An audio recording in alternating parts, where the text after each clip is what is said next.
see on siis vana Passati raam. Hakkame ehitama ümber uue raami peale. See on siis Honda 250 kahetaktiline. Vahele paneme siis 175 Passati mootori.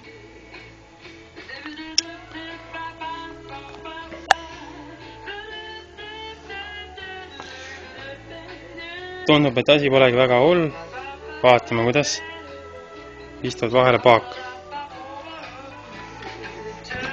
Tööd on kõvasti, aga loodame, et saame hakkama.